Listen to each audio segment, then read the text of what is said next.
Hey, bonjour, ici Franck, heureux de vous retrouver sur chrétien.online. Alors, toujours dans cette série sur le leadership du disciple selon Néhémie. Alors aujourd'hui, je voudrais vous dire que j'ai besoin de votre aide. I need you. Et oui, vous pouvez m'aider et je vais vous expliquer comment et pourquoi en fin de vidéo. Alors dans cette vidéo, on va voir ensemble que les responsables dignes de ce nom acceptent l'aide des autres.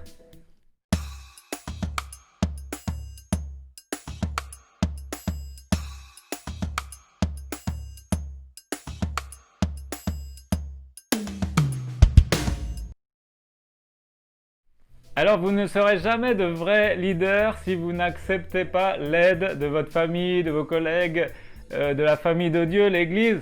Alors c'est parti, on s'entraîne ensemble à devenir de meilleurs disciples en tirant conseil du livre de Néhémie. Et dans Néhémie chapitre 2 verset 9, Néhémie dit « L'empereur m'avait fait escorter par des officiers de l'armée et par des cavaliers. » Alors Néhémie ne s'est pas montré trop fier pour accepter l'aide que lui offrait un roi païen.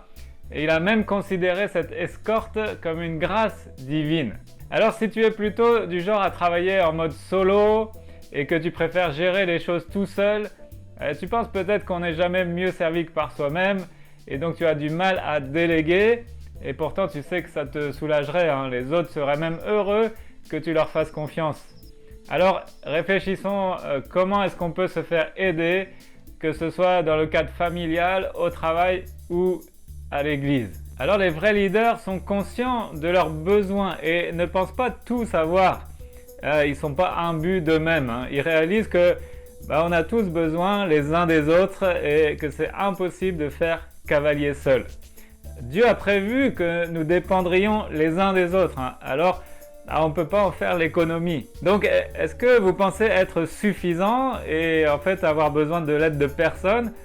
Est-ce que ça ne révèle pas en réalité une pointe d'orgueil en vous? Vous ne réalisez même pas la richesse que peut vous apporter l'aide des autres.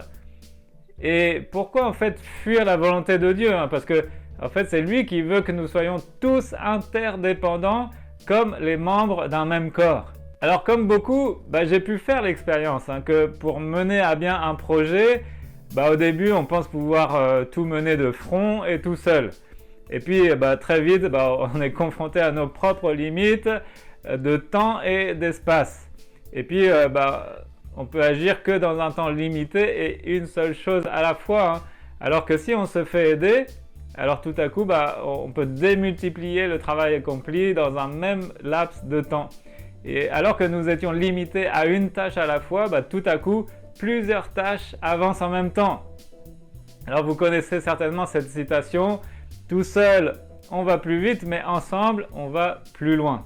Alors regardez comment fonctionne notre corps.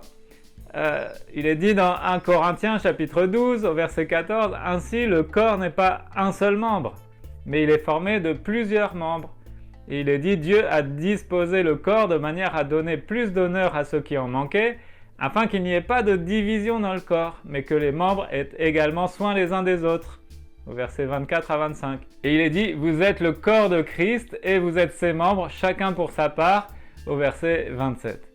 Donc, travailler en solo n'a pas lieu d'être pour un disciple de Christ.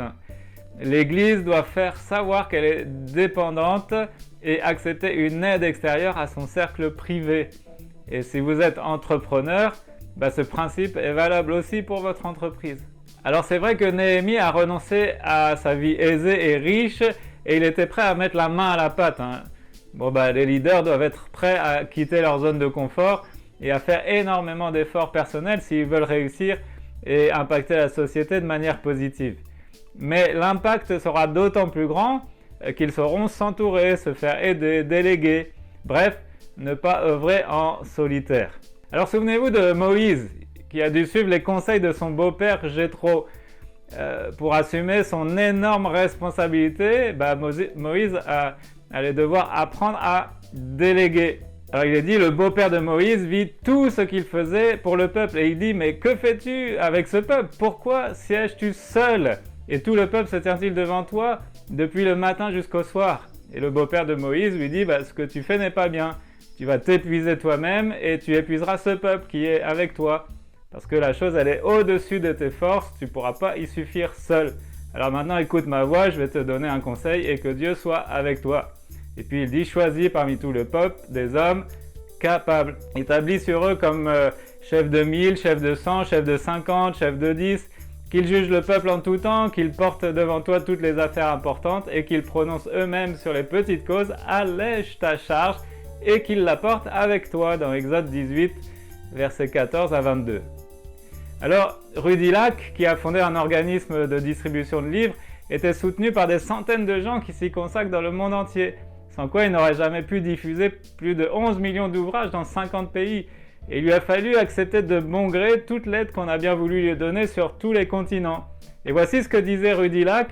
Il dit « Auparavant, j'estimais pouvoir m'en sortir sans leur aide, mais c'était de l'orgueil et Dieu m'en a guéri. » Alors, je vous propose le plan d'action Papa, le plan d'aide pour avancer. Donc, étape 1, quoi?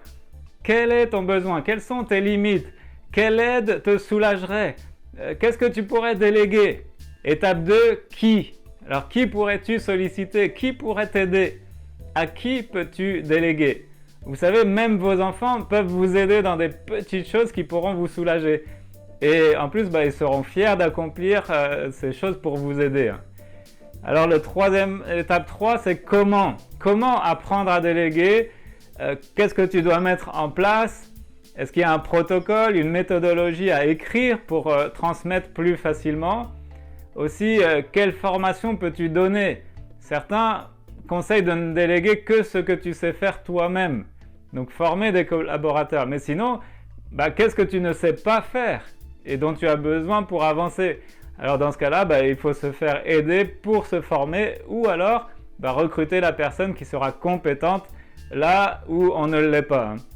Et puis, toujours en tâche de fond, évidemment, demandez son aide à votre Dieu parce que son secours à lui ne manque jamais.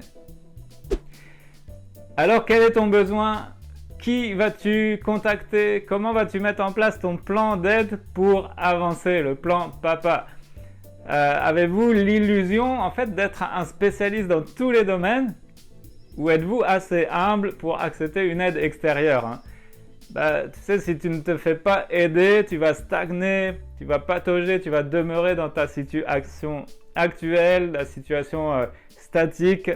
Alors que si tu apprécies les vertus de te faire aider, ta vie, tes projets, ta mission va prendre un nouvel essor. Alors, soyons des disciples entraînés à déléguer et à se faire aider. On progresse ensemble, pas à pas, de gloire en gloire. Voilà, donc je vous avais dit en début de vidéo que vous pouviez m'aider. Alors comment et pourquoi m'aider? C'est très simple, vous pouvez m'aider en partageant au maximum autour de vous les vidéos de la chaîne chrétien.online. Vous pouvez aussi mettre des pouces en l'air, des likes, vous pouvez vous abonner, vous pouvez mettre un flot de commentaires. Voilà, partagez un maximum et c'est comme ça que cette chaîne, c'est comme ça que tout ce travail va prendre aussi son essor et bénir le maximum de personnes. Voilà, donc merci pour votre aide, merci pour votre contribution, merci d'avoir regardé cette vidéo. Moi je vous dis à bientôt. N'oubliez jamais, faites tout pour la gloire de Dieu. Moi je vous dis ciao, bye, à bientôt.